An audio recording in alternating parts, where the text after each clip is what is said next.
My pleasure today to welcome renowned Queenscliff artist David Beaumont and hear his interpretation of the Buckley story from an artist's perspective. There have been many books and stories about Buckley, but this is another slant. David studied painting and drawing majors at the University of Ballarat and went on to complete a Masters of Visual Art at the Victorian College of the Arts in Melbourne. He has painted and lived in Queenscliff for the last 23 years. Over this time, he has painted extensively a number of particular landscapes: the Little Desert, Larapinta, Lake Mungo, the Rip, Swan Bay, the Yuyangs and the Mallee. He's been a finalist in many of Australia's major art prizes, among those the Doug Moran National Portrait Prize and Hadley's Landscape Prize, the world's richest for landscapes. And his work is also held in many collections throughout the country. William Buckley has long been a fascination for David. Buckley was an escaped British convict who spent 32 years living day by day with his Wadawurrung friends, learning and surviving in harmonious existence, in a pretty rugged existence, I have to say, to the point where Buckley had forgotten how to speak the English language. He has researched and consulted extensively on Buckley's story, and several years ago he too walked around Port Phillip Bay in Buckley's footsteps, relying on the kindness of others for food and shelter.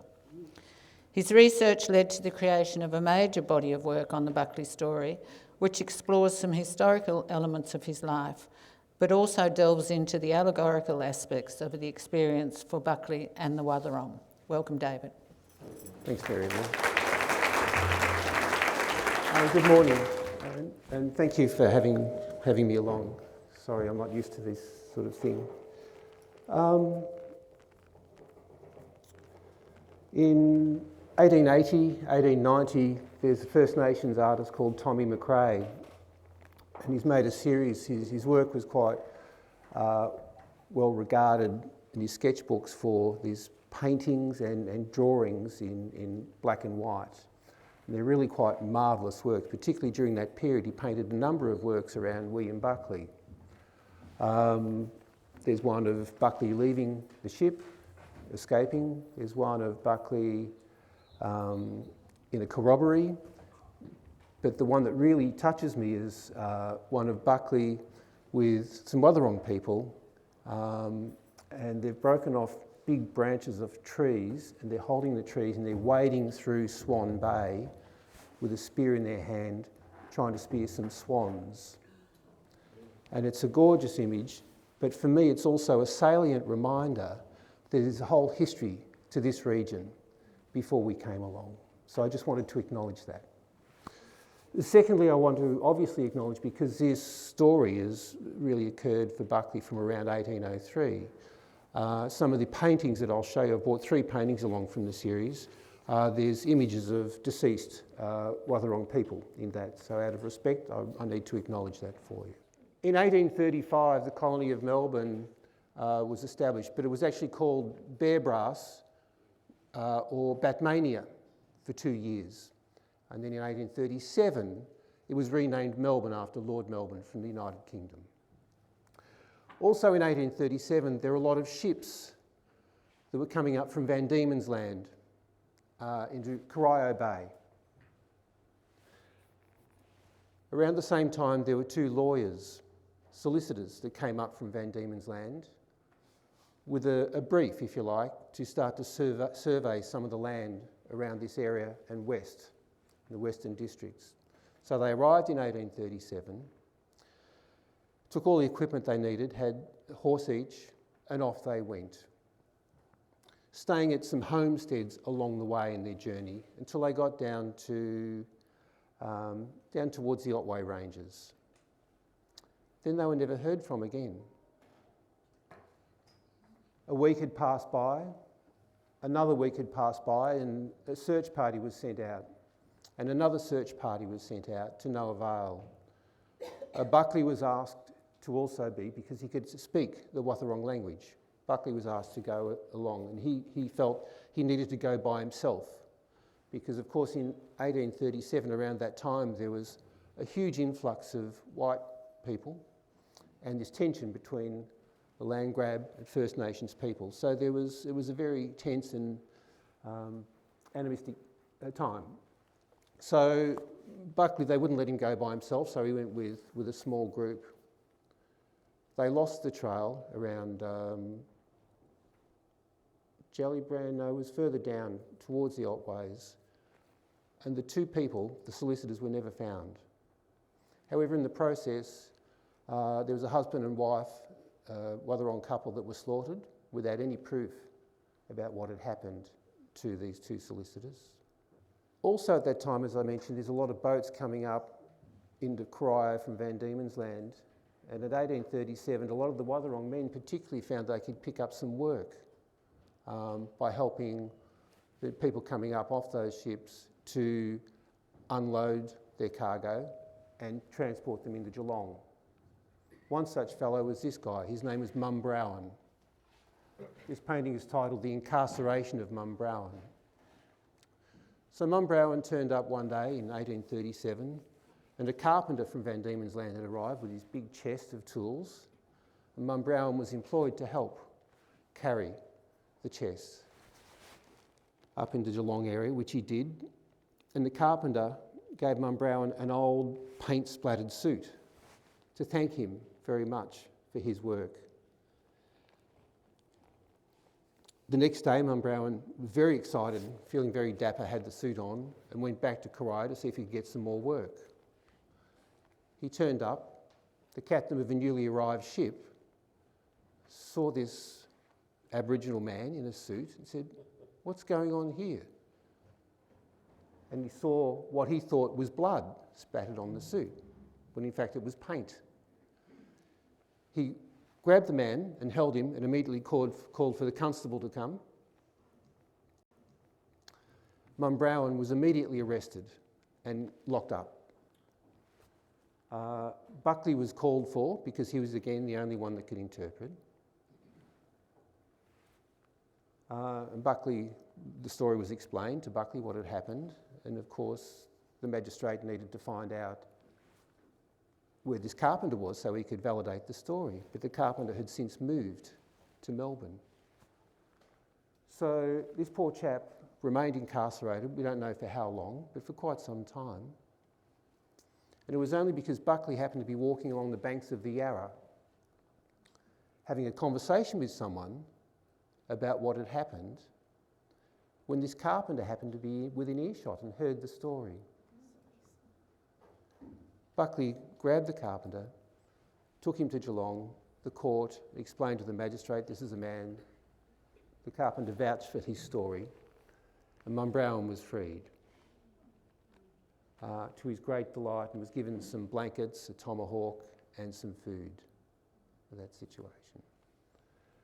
So the body of work I've painted on Buckley is, I've used fundamentally grounded materials, so I've steered away from fine art materials.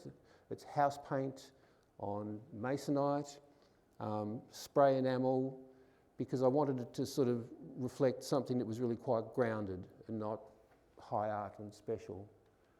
And so each piece, although maybe deceptively simple, has a background. The Buckley story also has, it's allegorical, really. It's allegorical about First Nations people and where we sit today. But I'll talk more about that later. So let's come now to 1803. There's one major painting by Ludwig Becker in the State Library of Victoria. There's a painting in Geelong Gallery. And there's a couple of etchings floating around. But this effectively is William Buckley. And whenever I've portrayed William Buckley, I've really tried to portray him as a person, a man almost stuck between two cultures. So there's a reference, this painting is actually just called Grey Spear. So what do we know about Mr. Buckley? Well, he was a bricklayer from Macclesfield, served in the King's Army, fought in the Napoleonic War. After that, he was charged with stealing 2 bolts of linen in the barracks, was sentenced to death because he was a soldier, was commuted to transportation, and in 1803 he and many others on the HMS Calcutta arrived at Sullivan's Bay. And Sullivan's Bay is just sort of next to Sorrento. It's really a few hundred metres further along from Sorrento. And if you go to Sorrento today and you can find Sullivan's Bay, there's it's like this looks like a wine barrel actually in the ground that they've found, and that was used to filter the salt water to try and get some clean drinking water. So it turned out to be a very poor choice of place to settle. Buckley was 6'5", 6'6", very big man for that time particularly. So he had a real presence about him. And again, you can sort of see the formal coat and shirt, but also with a spear, signifying, again, this mix of 2 cultures that he was engaged with. On the day after Boxing Day, Buckley and 3 others hatched a plan to escape from Sullivan's Bay. And it's a marvellous story. They had a gun, they had what provisions they could steal, and they also had a cast iron kettle with them for absconding, which is quite extraordinary. It's just the English, you know, and the love of tea. So in the early hours of the morning, the day after Boxing Day, off they fled. 1 man was shot, so it left 3 people, Buckley and 2 others, and off they went. They didn't really know where they were going. Some of the research that I've done indicates that they were trying to get to Sydney. There's another more recent book by Rob Larkins, which is a really good book. I thoroughly recommend it. He proposes that Buckley always knew that he was heading around the bay and then further down towards Portland area, where he thought there might have been some whalers working. So off they went. They went madly around the bay. They worked out a way to cross the Yarra. The Yarra wasn't as we know it today, which has been dredged out. They found a small waterfall and rocks and so on. Further around till they ended up, we don't know how long it took them, but they ended up in this area. And I've read 2 different reports. One of them was around Port Arlington, but one of them was Swan Island, just here, where they, in a terrible state, all 3 of them. They couldn't find fresh water at all. They didn't know what food to drink, or to eat rather. They couldn't work out what berries were poisonous, what was safe, what wasn't. They had no luck with the gun, with limited ammunition. So they lit a big fire on Swan Island, hoping to draw the attention of the big ship, really across the bay. And for a moment there, while this fire and this smoke was billowing up, a small ship that was attached to the bigger one came towards them. And they thought, well, we'd rather be rescued here. And they knew the consequences. They would be flogged and, you know, it would be quite severe for absconding. But the ship turned around and went back. So in despair, 2 of the men decided that they're going to go back and traverse all the way back around the bay. And we don't really know what happened to them, although Buckley did talk about one eyewitness account where he came in contact with one of the men some years later, but he presumably was killed. But Buckley, and this is the kind of interesting thing for me about Buckley, he refused to surrender his independence. And there's a statement he made in the John Morgan book, which was ghostwritten by Buckley with John Morgan in Hobart, because Buckley had run out of money. But there's a statement in that lovely book that talks about Buckley just not wanting to. He was in a very poor state, no food, no water, but he would not give up his independence. So it tells us a lot about his character, I think. So the other 2 left, and Buckley continued on. So of course this is still 1803. So we're sort of forming some pictures here around what happened, but we know that he met an Aboriginal family somewhere around here, in Point Lonsdale, and he was in a bad state, and the Aboriginal family nurtured him. They showed him where the fresh water was, they made gum, a common food, they fed him and brought him back to health. And it's during this period of time that he lived in Buckley's Cave. I'm sure all of you know where that is. We don't know how long he lived in Buckley's Cave, but it was for a period until his health regained. And then he continued his journey down along the coast, crossing to Bowen Heads, crossing the Bowen River. There's an eyewitness, or his own writing, it poured, he was wet, he was cold, he was hungry, and he sobbed all night. He was quite desperate, but he continued to push on. He went inland to Winchelsea, and one of the most, I could talk for a long time about his journey for the 32 years that he lived with the Wadawurrung, but I'll just pull out a few key points today because we'll run out of time. Somewhere at the Carafe, which is just at the back of Torquay, was one of his favourite spots over the years, but also around Winchelsea, while he was walking through, he came across a mound of earth with a broken spear inserted into the mound of earth. He thought, oh, that spear would be useful, and he took the spear and he continued his journey. He then came across two Wadawurrung women who immediately saw the broken spear and thought Buckley had been reincarnated from the warrior that was in the grave.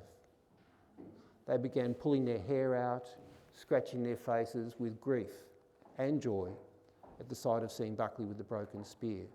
And they implored him and dragged him to come back with them to their community. Buckley had no idea, of course, what was going on. There's one quote, he thought he was going to be taken back, held in captive and cooked up in a pot. That's kind of where he was at. He came back, was given some food and water, introduced to the broader community, was placed in some shelter, and that evening a large corroboree and celebration was had, and Buckley still felt he was going to be cooked and eaten at that point in time. It turns out it was a celebration, and he settled into life with that particular Wadawurrung tribe, of which I think when I'm not 100% sure, I'd have to check back on my notes, but there's something like 21, 22 Wadawurrung tribes within this region that extends right down to Buninyong from here and up into Western District. So for 32 years what unfolded was a period of harmony by and large with Buckley, because Buckley was perceived as a fallen warrior. In fact, I met with a Wadawurrung woman in Winchelsea. He's a presence all around this region. And Murrungurk was the name he was given, but she said, oh yes, but we also call him Ghost Blood, which is really quite a lovely name, Ghost Blood. Anyway, some of the first-hand accounts from Buckley, and in the Reverend George Langhorne came down from Sydney in 1837 and was the first person to interview Buckley and sat down with him and transcribed Buckley's story of the last 32 years. And it's in the State Library archives, and I was lucky enough to actually hold this crackling handwritten piece of paper in ink from George Langhorne about Buckley's exact words, and it's literally, it's electric. It's really quite extraordinary to have. And it talks about Buckley's accounts, his participation in rituals, hunting, feasts, but also a lot of the warring between the different tribes, which often occurred. Often a lot of the conflict was around women that had been promised to an elder in the tribe, but the woman had run off with someone else, and so the two tribes would go to war. So it's been quite extraordinary. Then in 1835, John Batman's encampment arrived at Indented Head. And there was Thomas Helder Wedge, a surveyor, some other men, and I think there was some Aboriginal people from the Sydney region that were there as well. So they had this encampment in Indented Head.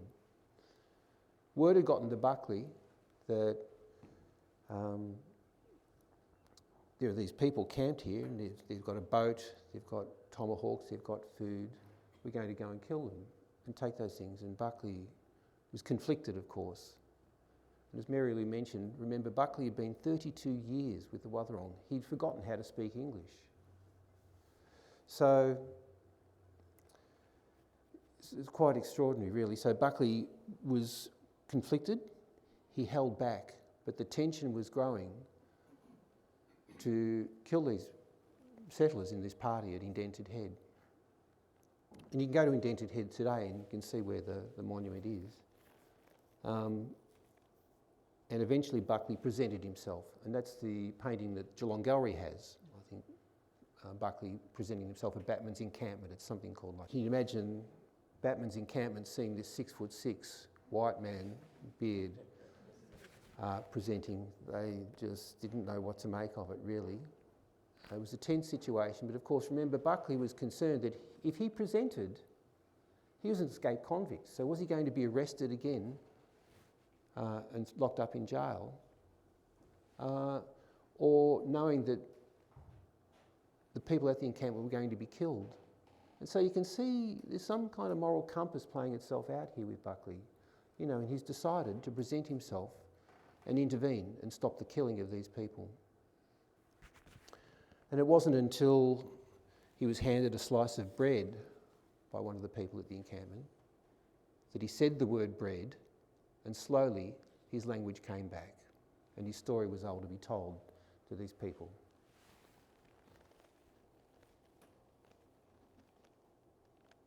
Just to backtrack a little bit, one of the things I didn't mention is this great affection, if you like, that Buckley had for his Wadawurrung friends that he'd lived with. Very close community affection, and it was reciprocated. Buckley was very well regarded, and there were many, many accounts of where different tribes were going to go to war, where Buckley would intervene and stop the bloodshed. And there was bloodshed, but Buckley by and large would try and intervene. So he was very well respected and well regarded in this sense. So Batman came back to the encampment. Buckley was a bit of a novelty. He was offered a job as an interpreter, and he also needed a pardon, of course, from running away, which all was granted. Then, of course, all hell broke loose as this continual influx of people came up. Buckley was called. He could see Aboriginal people, the Wadawurrung, being slaughtered, and retaliation. It was not a good time. It was not a good time. And Buckley was drawn into this, trying to negotiate in good faith between the two. But Buckley was a bricklayer from Macclesfield, and it was just such an explosive and difficult time for him. So he went down to Tasmania to live in Hobart. In fact, at Arthur's Circus. I don't know if you know Arthur's Circus, but it's a bit like Fisherman's Flats in Queenscliff. It's just this beautiful, in Battery Point, a small garden area in the middle, and then there's just tiny little cottages all around it. Well, can you imagine the talk of Buckley turning up there in Hobart in Arthur's Circus in 1837, 38, I think maybe. And Buckley ended up marrying then Georgina Eagers, I think her name was. And as Buckley was 6'6", she was about 4'8" or something. So they used to wander the streets of Hobart together, and he had a hanky tied around his arm, which she would be able to put her hand through as they walked around. The sad thing this is a strange irony here, but Buckley, after 32 years and all the hardship that he endured, fell out of the back of a horse and carriage and hit his head and died, which is quite bizarre, quite bizarre. But I just want to come back to the notion of kindness, if you like, the kindness that was reciprocated from Buckley. He worked out the tidal flow with the Barwon River. He made fish traps, and he was able to catch huge quantities of bream, which he would smoke. He didn't know what to do with them, so he would light a fire, and people would come from everywhere, the Wadawurrung, and they'd have a big feast. He would share. And just as Buckley was nurtured back to health down here at Point Lonsdale and in Buckley's Cave, and looked after all through the 32 years. In fact, often whenever there were warring tribes, Buckley was pushed to the back. He wasn't allowed to participate because he was so highly regarded. Let's move on now to something a bit more foolish, really. So by this stage, I'd painted a large proportion of the work around the Buckley story, but I wanted to test something else. I wanted to test the nature of kindness. And so I made a decision to walk around Port Phillip Bay and Buckley Steps start from where I live in Queenscliff, catch the ferry across to Sullivan's Bay and then walk around and finish at Buckley's Cave. And I took a small bivvy and a sketchbook and a water bottle. I took no ID information whatsoever, so no licence, no credit cards, no cash, no nothing. And hopped on the ferry at 6 a.m. on a Sunday morning and started the journey around the bay. And my stupid half, without thinking it through, but I'm prone to do these things, but was about really trying to find people that might engage, talk about the Buckley story and hopefully exchange a drawing that I would make of Buckley for some food along the way. So I lost a bit of weight on that trip. But it was extraordinary, really extraordinary. And again, nothing to eat the first day. I couldn't find anyone. But the thing that did occur to me was, in my mind, I thought, I'd just ask someone if they'd mind if I pitch my bivvy on their front lawn or something like that, and spend the night and be gone the next morning early. But the thing that was apparent to me is when I got over there, there were gates and fences and locks. And it was really, because I'd been in Buckley mode, him wandering freely and all the rest of it, and of course this signified ownership and control and in and out. And that was really confronting for me, especially at about 6 p.m. on the first night when I couldn't find anywhere to stay. And of course the side of where the tea trees are, the mooners are over there, it's very different to here. It's different to here. There's no place I could camp, really. So it was getting late and it was cold, and I found a house that was earmarked for demolition, which I just broke into and slept the night there, in the backyard. I jumped the fence and slept in the backyard there, and the next morning off I went. This must have been about lunchtime, and I was walking past some people having fish and chips. And I thought, oh, this is ridiculous. So I went to the fish and chip shop owner and explained what I was doing, and he looked at me like I had two heads, of course. But nonetheless, he was kind enough, and he gave me a piece of fish, and I gave him a drawing, and off I went. And this process went on for 5 or 6 days. I remember getting to somewhere around Frankston, and all the time sleeping rough, on the beach or abandoned house. I got to Frankston, and it had been 2 days since I was able to get some food, and it was quite built up, Frankston, so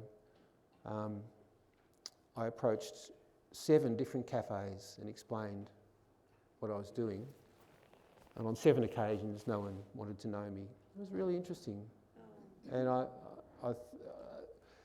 you're tired, you're sleeping rough, you're hungry, like there was something curious going on here, really. Really interesting. And I thought, look, I don't think I can ask anyone else. I couldn't handle the rejection anymore. I thought I'll just stuff it. I'll just keep pushing on. And I thought, I saw one last cafe and I went in and I spoke to the barista. And the barista spoke to the waitress, and the waitress disappeared and spoke to someone. Then someone made a phone call. Then the waitress came back to me and said, yes, you can. You can have whatever you like on the menu. Just order it. And I couldn't stop crying. You know, it was tears of joy, tears of hunger, but tears of something else, I think, that was playing itself out here. And of course I made a drawing for them and off I went. I couldn't plan the destinations. Of course, the other thing is, so ill-prepared, my feet began to blister very badly and became infected, but I'll come to that. I got to St Kilda, and I spent a bit of time in St Kilda, and there's a cafe that I go to a lot, and there's a restaurant I go to a lot. So in my mind, I'm just trudging forward, get there, and I'm looking down early in the morning. This is before I got to St Kilda. I saw a $2 coin on the footpath, and I've got the $2 coin. I wasn't sure whether to take it or not initially. You know, I thought, stuff it. I was starving, so I took the $2 coin and I went. There was a IGA or something, and I went in. They had Tim Tams on special for $1.80. So I bought the pack of Tim Tams and thought, ration these sensibly. I didn't know how long to go, but at least 4 or 5 more days. Well, they were gone in 20 minutes, of course. So gone. Anyway, that's all right. But I arrived in St Kilda. I had 20 cents. I went to this cafe that know me and I know them.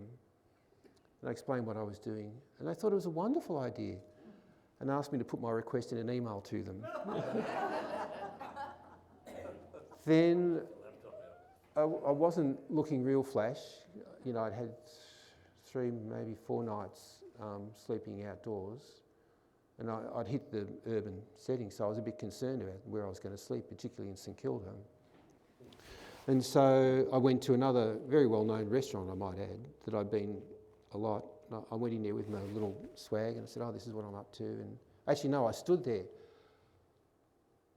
And for about 10 minutes, I was just invisible. It's really interesting. I was just invisible. And then they finally, I said, you remember me? This is what I'm up to. I said, no, out. And I was pretty devastated by this stage. I was really hungry and it was dark, and I found myself sitting at the top of Ackland Street. And I thought, I don't know what I'm going to do here. I'm hungry, I've got nowhere to sleep. I didn't feel safe sleeping rough in St Kilda. And I looked around and I was just sitting in and amongst all the other people who were homeless as well. It was really interesting, and just watched, and people you would just be invisible, totally and utterly invisible. It was something I never expected. And anyway, that's another story. And then I remembered there's a place in St Kilda that's sort of up and around the corner, one of those places where they feed you and you just pay as much as you want. Well, I had 20 cents on me, so I went and spoke to them, and they kindly welcomed me in and gave me a large vegetarian meal. And by this stage, someone else had messaged me on my phone, knew that I was in St Kilda and had a friend there that had a spare room that I could sleep in. So I had a full meal and slept on a soft bed for the first night in 4 or 5 days, 4 days I think. It was wonderful, again, just that kindness. Again, I want to relate that back to the Buckley story, really. There's some simpatico here. Crossing the Yarra is another thing. There's a punt that goes from, I think, just under the West Gate to Spotswood or Yarraville or something like that, but it's on the Mikey system. Well, I went there and I didn't have a Mikey card. I explained to the gruff boat driver what I was up to, and he's looking like this. I'm going to have to go back up and walk all the way round. That's another 2 days walk. He said, all right, get on the last minute. So I got on. I said, I'd like to do thank you very much, because I know it's a system, it's a public transport link. Can I do a drawing of William Buckley for you to thank you? I don't have enough shit on my wall at home, he says. And then, so we're just quiet, it's a journey over the Yarra. He goes, Buckley. No relation of Barbara Buckley, is it? Because you can draw her for me. She's got big boobs, he says. I thought, oh, God. Very cultured man. But he was delightful. Anyway, I got there and continued the walk. By this stage, I was sort of hobbling. My feet had become infected. I was in a bit of a state. So just two more things on that journey before I want to show you one more painting. I got on the Federation Trail, it's a bit like the Ballerine Trail, I think, and sort of walked a lot of the journey through there, and it sort of brought me out near the Yuyangs. But Hoppers Crossing, I got to Hoppers Crossing, and I just sort of sat down in a public chair, and there's a small shopping strip there, and there's a Werribee Hospital sort of there, and I thought, oh, I really need to go to the hospital. As I'm sitting there contemplating going into the hospital, the smell of charcoal roast chicken sort of wafted up. And I looked over, and sure enough, there's this Middle Eastern charcoal chicken place there. And I was just like a Homer Simpson moment, seemed to just be drawn there. And I was pretty worn out by this stage. And I went in, and this young guy, I remember him, Johnny his name was, and I said, oh, hi. And I couldn't get the words out. I think because of that 7 times asking for food again, I just couldn't get the words out because I don't think I could handle being knocked back again. And Johnny just said, you want some food? And I just shook my head, and he so generously, gave me half a chicken and some vegetables and so on, which was again, very emotional really when you're stuck. And again, there's something going on here with this Buckley. Went to the hospital. They looked at me, have you got your Medicare card? No. Well, we don't know if we can see you, blah, blah, blah. Anyway, this was about 11 p.m. at night. And I saw the triage nurse, and I explained what I was doing. They said, okay, they treated my feet, they wrapped them all up. And I just said, oh, look, is there any safe to sleep around here? And he said, you're in Werribee. I don't think so. You can't sleep. There's nowhere here to sleep. And so I thought, this was 11:30, 12, midnight. So I thought, I'll pretend I'm sick still and stay in the waiting area until, for 6 hours till it was light. And I sort of nodded off, and about 3 a.m, this big Maori guy came and put his hand on my shoulder and said, get out. I had nowhere to go, so I just started walking again and kept walking and walking towards Geelong. And by this time, the Federation Trail had cut across, and I was actually on the Princess Highway, heading towards Geelong on the highway, facing the oncoming traffic. And about 400 metres down the road, I could see 3 or 4 police cars. I thought, what's lights flashing? What's going on down there? Next minute, one of the cars seen me, and they come screaming up and stop. 2 cops get out and asked me to put my hands sort of on the bonnet of the car and ask for ID. I explained, no ID, I'm sorry, but I'm doing this walk, and they could not. So, driver's licence, credit card, anything? No, nothing. What's your address? I told them, but of course I'd forgotten I'd shifted. I'd given them the wrong address. But unbeknownst to me, where the cars were, there was a missing person. They were looking for a body further down the road.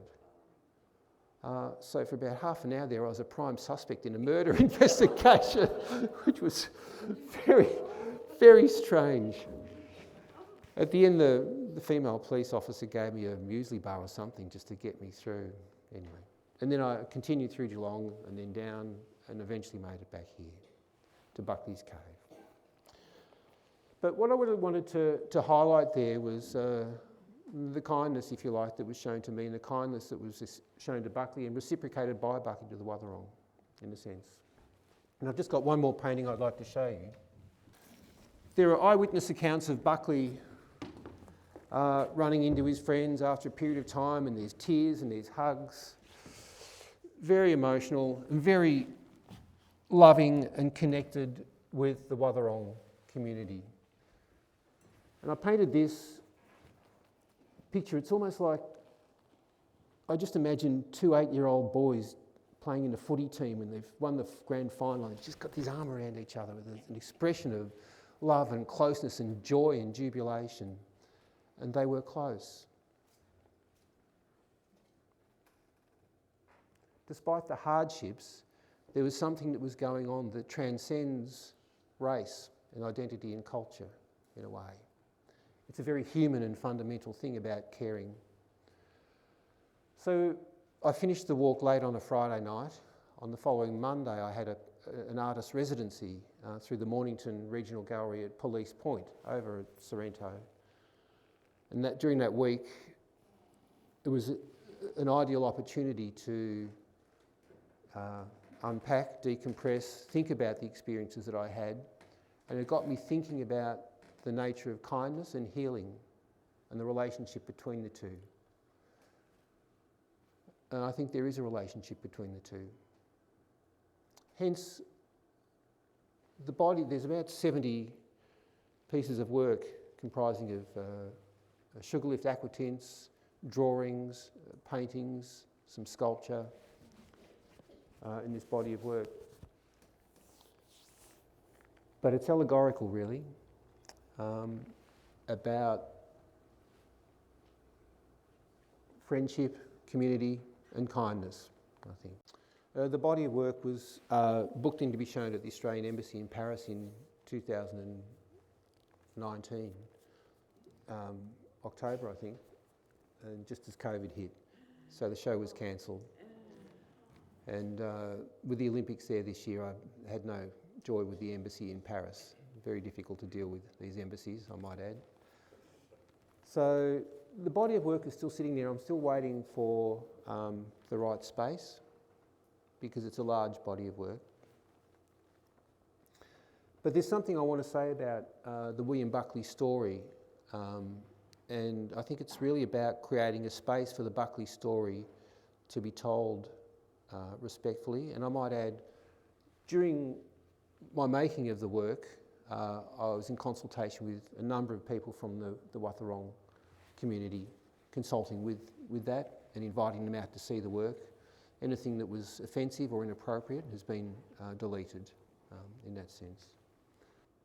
But this Buckley story in this exhibition, it needs to find, and the Buckley story particularly, needs to find a space outside of culture wars and political correctness where it can be discussed respectfully and openly and truthfully for what it is. And that would be kind of my wish.